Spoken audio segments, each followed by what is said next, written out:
dirais qu'au XXIe siècle, ce mot arabe, charia, est couramment utilisé pour désigner un ensemble de pratiques individuelles et collectives qui sont supposées être conformes aux enseignements du Coran et du Hadith, le Hadith étant la tradition du prophète Mohammed.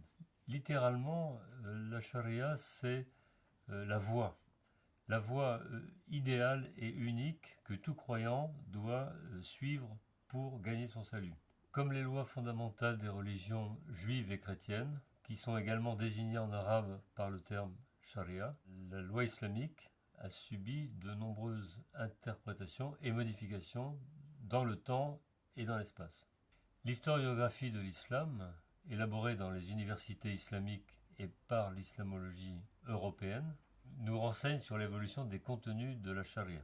Après les tâtonnements des premières générations, des savants, théologiens et juristes ont fondé des écoles d'interprétation doctrinale qu'on appelle les madhahib, qui ont interprété la charia.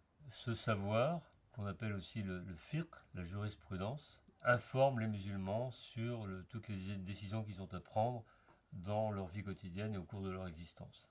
Les normes validées par la charia et appliquées par les cours de justice islamiques ont eu tendance à rendre contraignantes un certain nombre de règles. Pour la pratique cultuelle, par exemple, comme la prière ou le jeûne du mois de Ramadan, pour l'éthique des relations sociales, pour le droit pénal, ou encore pour la gouvernance de la famille et, par exemple, la gestion des biens et leur transmission.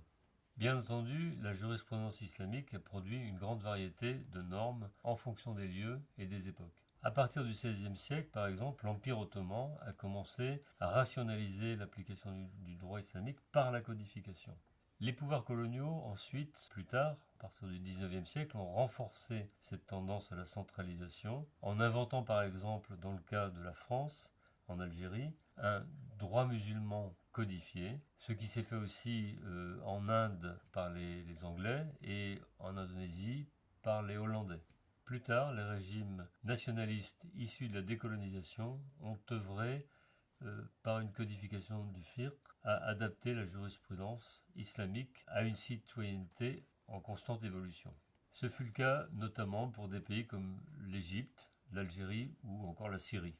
Aujourd'hui, la charia est devenue un enjeu politique et symbolique davantage que strictement religieux. Ainsi, beaucoup de gens, par exemple, revendiquent l'application de la charia, alors que dans leur vie quotidienne, ils vivent dans le respect du droit positif du pays où ils se trouvent.